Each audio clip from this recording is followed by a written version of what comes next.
Hai semuanya, perkenalkan nama saya Amanda Stiarisnyanti, NIM 1221292.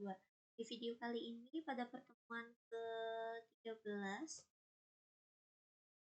dengan mata kuliah Aplikasi Komputer Ekonomi, saya akan mereview materi dari pertemuan pertama sampai dengan pertemuan menjelang ujian akhir semester. Oke, langsung saja ya teman-teman. Materi yang pertama yaitu membahas mengenai modul transportation. Untuk modul transportation ini berhubungan dengan distribusi suatu produk tunggal dari beberapa sumber dan dengan penawaran terbatas menuju beberapa tujuan dengan permintaan tertentu dan pada biaya transport minimum. Untuk asumsi dasar model ini, biaya transportnya pada suatu rute tertentu proporsional dengan banyaknya unit yang dikirimkan. Untuk unit yang dikirimkan itu sangat tergantung pada jenis produk yang diangkut. Yang penting dalam satuan penawaran dan permintaan akan barang yang diangkut harus konsisten ya teman-teman. Oke, lanjut untuk pertemuan yang kedua. Di sini kita bahas mengenai modul assignment. Modul assignment ini memecahkan masalah-masalah yang berkaitan dengan assignment atau penugasan, seperti penugasan karyawan pada jenis pekerjaan tertentu atau penugasan karyawan dengan mesin tertentu dengan yang bertujuan untuk memaksimalkan keuntungan atau meminimalkan biaya.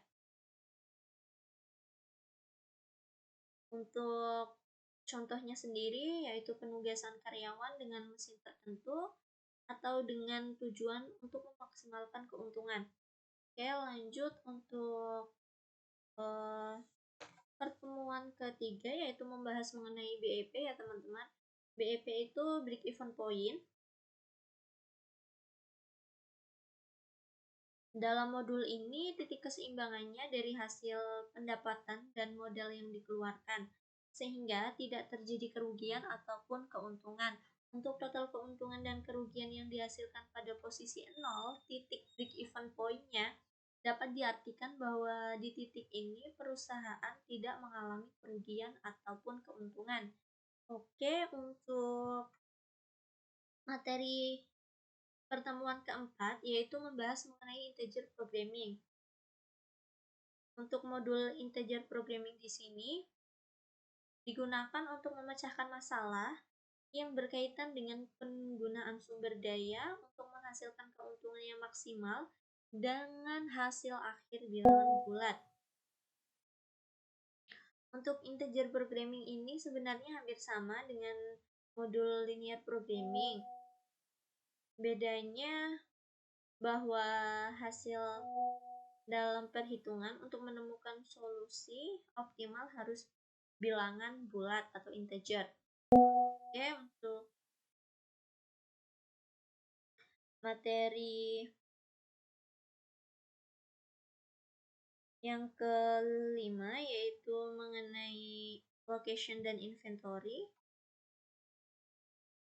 Untuk modul location di sini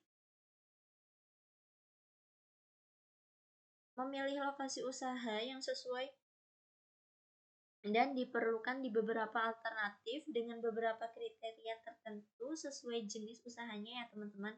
Untuk modul location pada aplikasi POM berguna untuk menghitung lokasi yang memberikan unit cost dari proses produksi dan distribusi yang rendah atau tingkat efisiensi maksimum. Untuk modul inventory sendiri,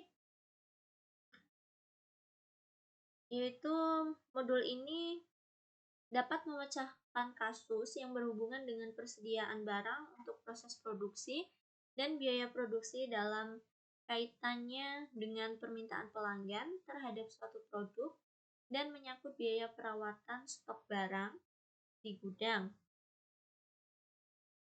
Kemudian pertemuan ke-6 membahas mengenai modul linear programming.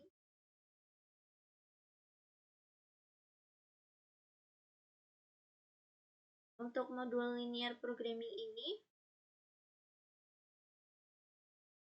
merupakan salah satu metode untuk menyelesaikan masalah yang optimasi dalam mengombinasikan produknya atau produk mix dengan sumber daya yang terbatas atau dapat memecahkan masalah yang berkaitan dengan pengalokasian sumber daya perusahaan secara opsional untuk mencapai keuntungan yang maksimal dan biaya minimum. Untuk linear programming ini memiliki dua model. Yang pertama, model grafik. Model grafik ini digunakan untuk memecahkan masalah, penentuan kombinasi optimum atau maksimal dua variabel guna memaksimumkan laba atau meminimumkan biaya dengan kendala tertentu. Untuk model yang kedua yaitu ada simplex model. Simplex model ini berguna untuk memecahkan masalah programasi linear melalui literasi di mana tahapan-tahapan komputasional diulangi terus-menerus sebelum diperolehnya tingkat optimal. Oke, untuk selanjutnya UTS ya teman-teman. Dan materi setelah UTS yaitu pertemuan ke-7 membahas mengenai modul forecasting. Nah, modul forecasting di sini yaitu metode untuk memprediksi atau memperkirakan berbagai kejadian di masa mendatang berdasarkan data yang telah dikumpulkan sebelumnya. Untuk model peramalan dapat dibagi menjadi 4. Yang pertama, menggunakan data masa lalu.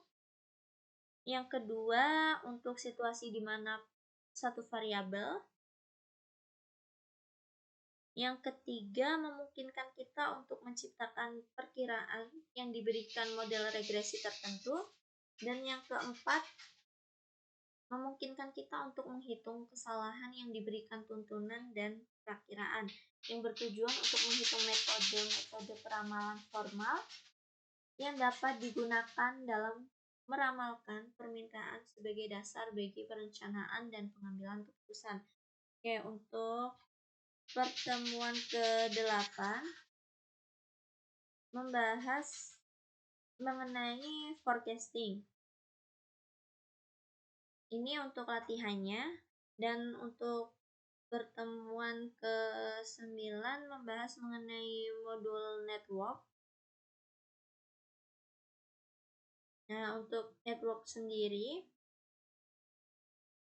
dapat menyambungkan penghubung antara satu titik dengan titik lainnya dalam jangkauan.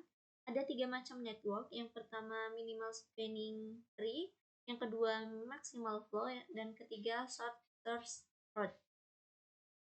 Kemudian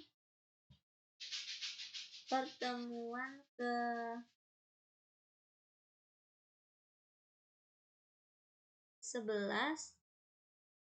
pertemuan ke-10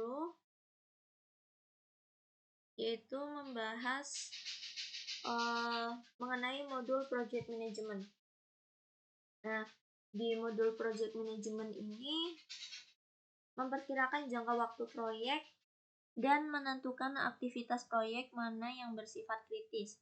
Selanjutnya untuk pertemuan ke-11 membahas mengenai waiting lines. Nah, untuk modul waiting line sendiri yaitu menciptakan model antrian yang menguntungkan bagi produsen. Kemudian untuk pertemuan yang ke-12 yaitu mengenai productivity dan quality. Untuk produktivitas sendiri didefinisikan sebagai rasio output untuk input, dan untuk quality control sendiri bertujuan untuk menghitung secara statistik agar monitor keandalan dalam memenuhi standar kualitas terjaga. Sekian video dari saya di video mereview materi ini. Mohon maaf bila banyak kesalahan. Jangan lupa like, comment, and subscribe. Bye-bye.